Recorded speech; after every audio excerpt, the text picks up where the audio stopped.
हमने दिन रात एक करके सबका सर्वे भी कर लिया है। मुतासरीन को जो चेक्स हैं तकसीम किए जा रहे हैं। जहां अमवात हुई थी, जो शहीद हुए थे, उन लोगों में भी पहले चेक तकसीम किए गए थे। 8 अमवात हुई थी और हमारे पास 14 जख्मी थे। और सर्वे हमने जाके जब 500 घरों का वो करके आते हैं और फिर जब बैठती है टीम और जब उस खांचे में डालती है तो उसमें हो सकता है कुछ घर रह भी जाएं। कि आज तकरीबन 111 ऐसे खानदान, ऐसे घर हैं जो मुतासर हुए थे, जिनमें आज चेक्स तकसीम किए जा रहे हैं। तो फुली डैमेज हाउस के लिए हम 10 लाख रुपए दे रहे हैं और जो पार्शली डैमेज हाउसेस है उनके लिए 3 लाख रुपए का सूबाई हुकूमत ने ऐलान किया है। जो भी केस आता है दिन हो रात तो हम इनको फॉरवर्ड करते हैं। उमर अमीन खान, उनका कहना भी यही है कि 100% का लफ्ज़ वो इस्तेमाल करते हैं कि जिन जिन के भी नुकसानात हुए 100% उन तमाम नुकसानात को पूरा किया जाएगा। सूबाई हुकूमत ने PDMA के थ्रू जो है ना फूड आइटम्स भी हमारे भिजवा दिए हैं। काफ़ी ऐसे नाम है, तकरीबन सैकड़ों की तादाद में, जो रिजेक्ट हो चुके हैं।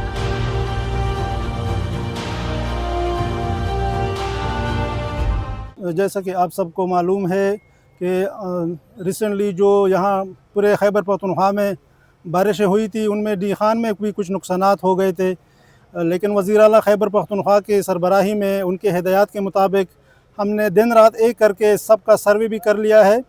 और आज आपने देख लिया है कि हमारे सर्वे के मुताबिक हमारे पास जो पार्शली डैमेज हाउसेस हैं वो 169 हैं, 169, और 34 हमारे पास जो है ना वो partially damage house completely damage house हैं। इसके अलावा आज जैसा कि आपको पता है कि 8 अमवात हुई थी और हमारे पास 14 जख्मी थे।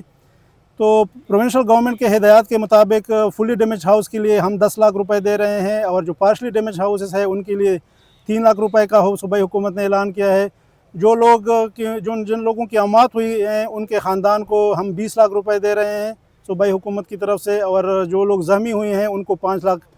तो आज जितने भी हमारी सर्वे कंप्लीट हो गया था उनके मुताबिक हमने सबको चेक दे रहे हैं इधर आपके मौजूदगी में। और इसके अलावा सूबाई हुकूमत ने PDMA के थ्रू जो है ना फूड आइटम्स भी हमारे भिजवा दिए हैं, जिसमें 13 ज़रूरी अशिया हैं, जिसमें चीनी है, घी है, आटा है, नमक है, जितनी भी ज़रूरी अशिया हैं वो भी प्रोवाइड किए जा रहे हैं। तो सूबाई हुकूमत अगेन वज़ीर आला खैबर पख्तूनख्वा की हिदायत के मुताबिक दिन रात एक करके इतनी जल्दी से हम सारे घरों को पहुंच के ना सिर्फ सर्वे करवा दिया है हमने, बल्कि उनके डोर घर घर पे पहुंच के हमने जो है ना जो डेथ हुई थी उनको चेक भी दिए थे। आज जो बकाया कुछ रहते थे उनको आज हम इधर चेक दे रहे हैं। सर, सर्वे में कुछ बकाया हैं, अभी मजीद होने हैं या बस ये आज फाइनल है? पहली जो बारिशें हुई थी उनमें जितनी भी नुकसानात हुए थे हमारे एस्टिमेट के मुताबिक हमने सर्वे टीमें कंस्टिट्यूट की थी। आज तक जितनी भी नुकसानात हुए थे उनका सर्वे हमने कंप्लीट कर दिया है। लेकिन अगर किसी के नोटिस में इस तरह है, अगर वो समझता है कि हमारा सर्वे नहीं हुआ और हमारा नुकसान हो गया है, तो हमें बता सकता है, हम टीमें दोबारा भी भेज सकते हैं। लेकिन हमारे असेसमेंट के मुताबिक जितना भी नुकसान हुआ था उनके सर्वे हमने कंप्लीट कर दिया है। सर, मीडिया तक भी ये चीज़ें आ रही हैं सामने। हमारे जो अली बिरादरान साहब हैं, सिटी मेयर साहब, इन्होंने भी ऐलान किया है कि 100% जितना भी है तमाम जो रिलीफ दिया जाएगा। लोगों का भी शिकायत है। मैं आपकी तवज्जुह से एक दफ़ा फिर जो है ना सारे जो डी खान के बासी हैं उनको ये पैगाम पहुँचाना चाहता हूँ कि वज़ीर आला खैबर पख्तूनख्वा के बहुत ज़्यादा स्ट्रिक्ट हिदायत हैं कि कोई भी जिसका थोड़ा बहुत नुकसान हुआ है वो सर्वे से नहीं रहना चाहिए, और उनको जो है जो यहाँ पे चेक वगैरह है, जो मुआवजा है, वो पहुँच जाना चाहिए। अगर आपके नोटिस में है इस तरह कोई चीज़ तो आप मेरे दफ्तर में, DC साहब यहाँ पे मौजूद है, मेयर साहब यहाँ पे मौजूद है, आप हमारे दफ्तर में किसी टाइम भी पहुँचा सकते हैं। कोई भी बंदा कोई भी घर सर्वे से नहीं रहेगा और सबके डोर स्टेप पे हम इंशाअल्लाह मुआवजा भी देंगे और फूड आइटम्स भी देंगे। कि मुश्किल की इस घड़ी में न सिर्फ डी खान में बल्कि पूरे KPK में जिस तरीके से इन्होंने एक स्विफ्ट, एक तेज़ और एक हंगामी बुनियाद के ऊपर जो एक्शन लिए हैं, ये सारे जो है ना इनको खराज तहसीन इनका बनता है। और मैं दुआ करता हूँ कि अल्लाह पाक इनको मज़ीद हिम्मत दे और ये मज़ीद भी जो कोई तकलीफ़ अगर अल्लाह ना करे आए तो ये उसके लिए तैयार रहें। डी खान के हवाले से मैं सिर्फ इतना कहूँगा, जिस तरह के भाई ने सवाल किया कि कुछ लोगों का सर्वे में नाम था, असल में इस तरह है कि कुछ प्री रेक्विजिट और कुछ कानून भी होते हैं। और सर्वे हमने जाके जब 500 घरों का वो करके आते हैं और फिर जब बैठती है टीम और जब उस खांचे में डालती है तो उसमें हो सकता है कुछ घर रह भी जाएं। लेकिन जिस तरीके से कमिश्नर साहब ने आज फिर आपके इससे बता दिया और हम भी बता रहे हैं बारहा कि कुछ ऐसे केसेस भी हमारे पास आए हैं जो इस बारिश, इस तूफ़ानी रात से 2 दिन पहले वाली तूफ़ानी रात में, और उसमें 2 अमवात हो गई क्योंकि किसी को पता नहीं था।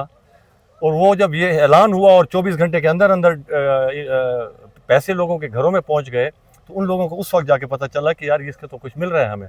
उन्होंने रिपोर्ट की, तो वो मेरे ख्याल में 2 बाशिंदे जो थे, ख़वातीन ही थी शायद, वो डिस्ट्रिक्ट टांग की बन रही थी, जिसका फिर DCDI खान ने भी उनके ऊपर वो करवा के और उनका जो भी यहाँ से सिस्टम है हम करवा के उसको भी प्रोसेस में डाल रहे हैं। तो ये 15 तारीख ऑनवर्ड जो नुकसानात हुए हैं ये उसके लिए हैं, और ये कानून जो भी बना है ये उस ऑनवर्ड चल रहा है। तो इंशाल्लाह अभी तक जितने भी हैं, जो भी केस आता है दिन हो रात हो हम इनको फॉरवर्ड करते हैं, इनकी टीम अगले दिन सर्वे करती है। इंशाल्लाह पूरी कोशिश होगी कि कोई भी गिला ना रहे। हाँ, इतना मैं ज़रूर कहूँगा कि कुछ नुकसानात ऐसे लोगों के हुए हैं जिस तरह के शमशी शीशे हैं। अब ये सोलर प्लेट्स हैं, ये बहुत लोगों की उड़ी हैं, नुकसान भी है, लेकिन अब ये चीज़ें जो है ना ये हमारे कानून में या हमारे उस चीज़ में नहीं आती हैं, क्योंकि ये लग्जरीज़ में आती हैं। और किसी की छत अगर गिर गई और वो कच्ची भी है, वो बहुत ज़रूरी समझी जाती है बनिस्बत इसके कि किसके उससे शायद ज़्यादा मालियत के शीशे टूट गए हों। तो इंशाल्लाह हम इस चीज़ को बहुत सीरियस ले रहे हैं, और अल्लाह ने किया तो जैसे आपने बता दिया, इन्होंने आपको कमिश्नर साहब ने कि जो फौत हुए उनको पहले दिन ही चेक पहुंच गए, जो ज़ख्मी थे उनको 2-3 दिन के अंदर अंदर पहुंच गए, और इसी तरीके से जो घरों वाले हैं ये भी चल रहे हैं। मेरे ख्याल में तीसरी सेरेमनी है, पार्टपुर में भी 2 हो चुके हैं, और ये पूरे ज़िला डेर इस्माइल खान में हो रहे हैं। और इंशाल्लाह अगर इनमें कोई बकाया जात होंगे वो भी आप लोगों के सामने इंशाल्लाह इसी तरीके से खुले आसमान के नीचे हम तकसीम करेंगे।